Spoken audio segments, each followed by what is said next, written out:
According to UNESCO, the literacy rate of Trinidad and Tobago is one of the highest in the world. It is over 99%. The World Bank, which quotes UNESCO's data, also puts our literacy rate at very high. I think on their site, it shows that in the year 2000, the literacy rate was at 98% according to UNESCO, and since then it may have gone even higher. So if you were to Google search the literacy rate of Trinidad and Tobago, you will find in many places 98, 99 plus percent, close to 100% literacy rate. Do you agree with that data? What's your view on it? I'd love to hear in your comments. However, some other data seems to contradict, or definitely contradicts that. Across here, mind you, this was a few years ago, this data. In 1994, ALTA is the Adult Literacy Tutors Association, I believe. They teach adults how to read in Trinidad. The fact that they exist and are thriving in the teaching of adults how to read in Trinidad and Tobago tells you that the close to 100% literacy rate leaves a question mark in and of itself. The fact that ALTA has existed for so long and has grown. They did research on the literacy rate in Trinidad and Tobago in 1994, and along with them, another group, the University of the West Indies, a year later, their National Literacy Survey also they did research on the literacy rate of adults in Trinidad and Tobago, and their results were quite similar. And it wasn't 98%.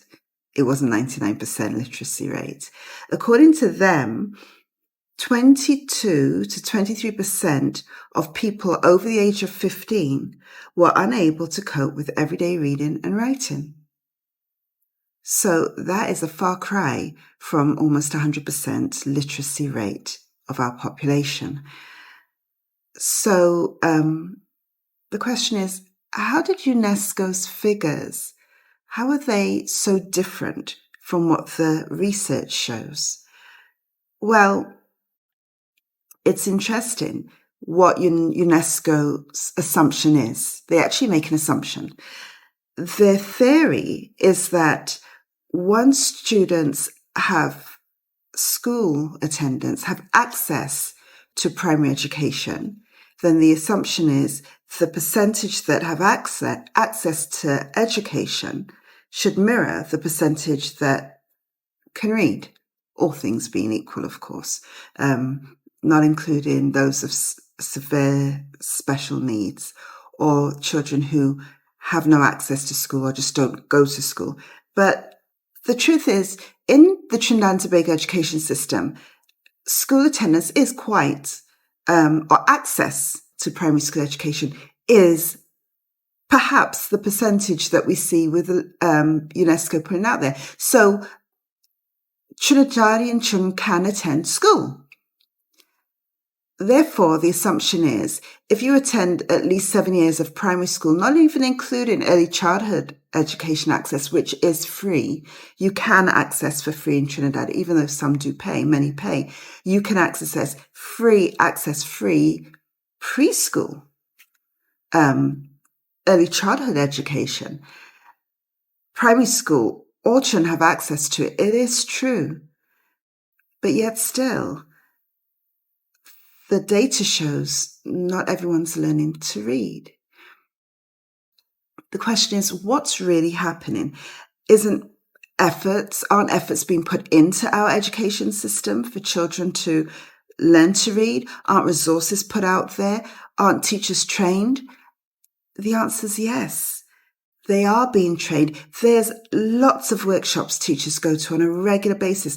The Ministry of Education sends in people into schools to even help with literacy, depending on what their drive is at a particular time in the education system. Money and effort has been put in to the training of reading, teaching of reading in primary schools. Even resources have been put into secondary schools. Curriculums have been tweaked and adjusted because of COVID to accommodate the literacy drive, the literacy efforts. Efforts even to create platforms, online platforms have been put out there, and resources. Now, I'm not going to get into today the types of resources, the level of input that is being done by the Ministry of Education with regard to literacy, but things have been done. The quality, the level, that can be debatable. People can discuss and debate, but it has been done. So why is it that the literacy rate is still not where it should be? Because even though the research was done in 1994, 1995, those of us in education and around education, or children of our own or family members, and we see other children in our community, we recognize there's still a literacy problem. There definitely is. Why is it still existing? What's really happening?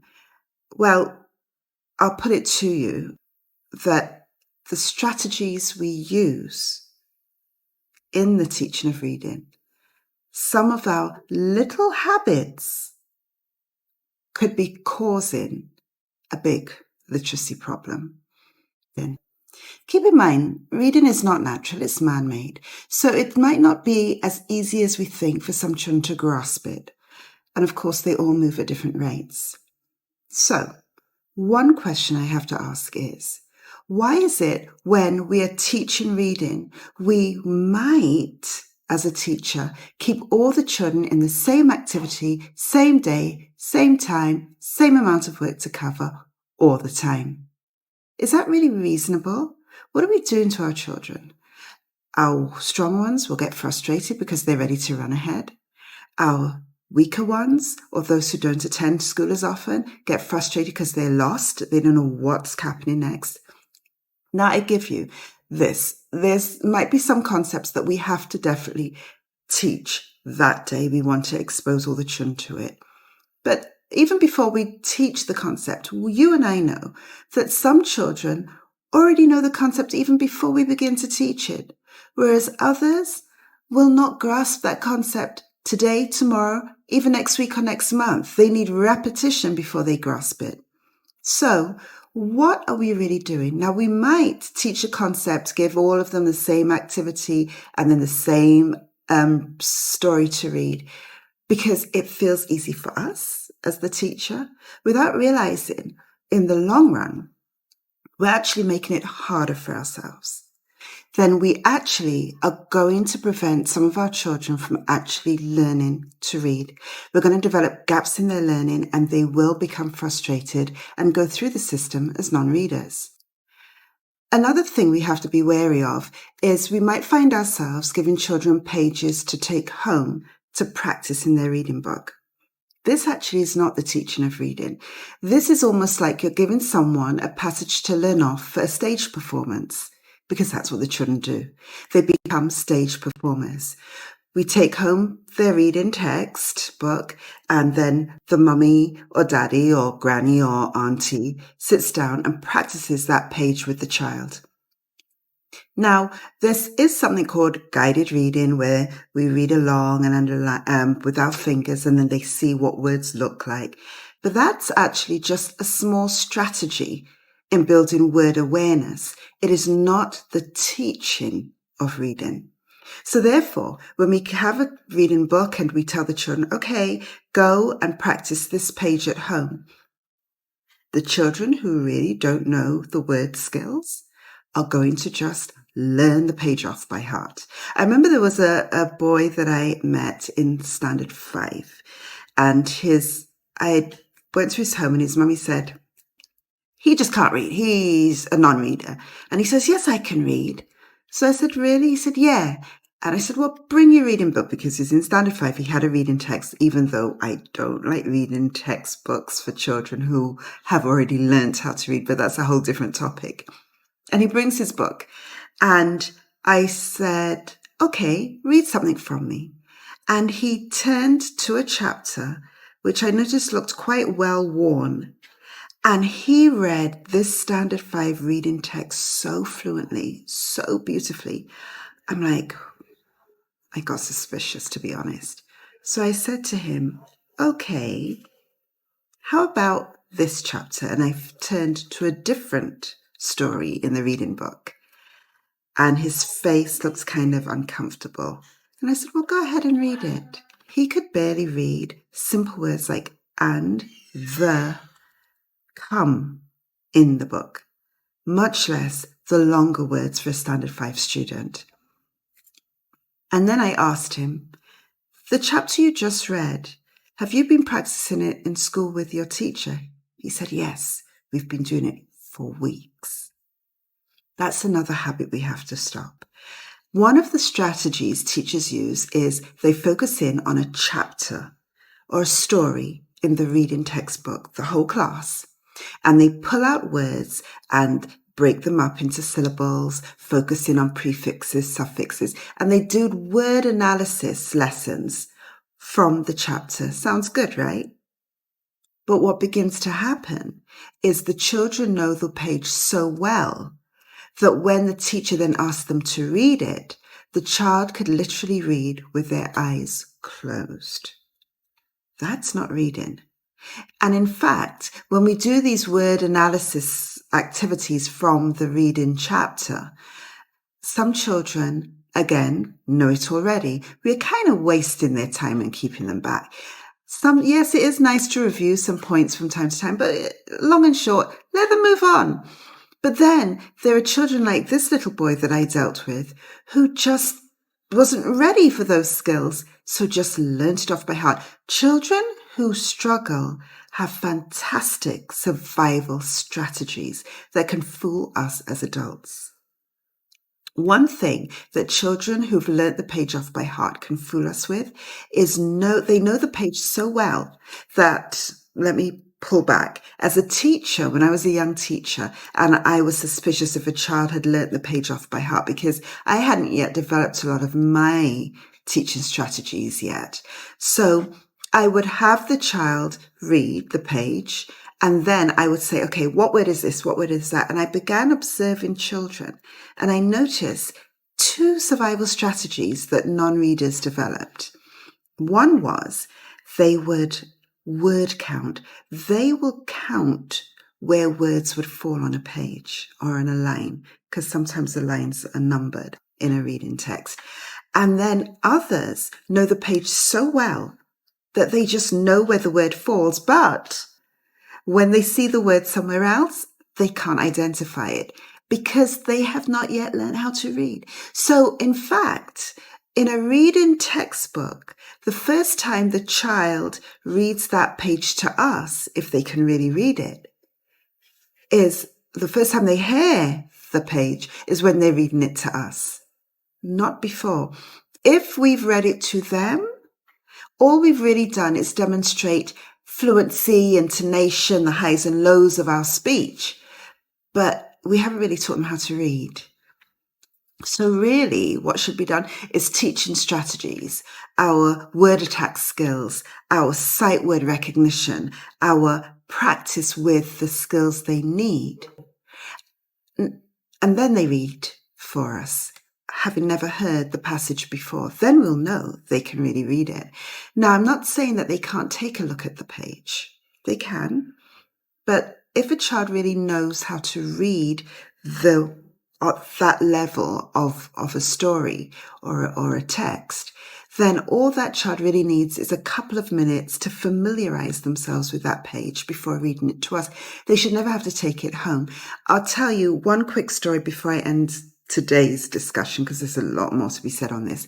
I was listening to a teacher read, sorry, not the teacher, the child was reading. I went to see a teacher, and the teacher said, 1 minute, miss, just let me hear this little boy read and then we'll talk. And it was a second year infant class, so he was about 6 years old, 6 or 7. And he had clearly, in his reading text, had to go home and practice a page. So it's now time for him to read it for the teacher. So I can't remember the words in the passage, but I can remember this is how the scenario played out. He began to read, and when he came across a word he was unfamiliar with, the teacher chimed in. So, for example, it went like this. The boy, teacher, was looking at the mango, and he said, I like the mango. So he went up the tree.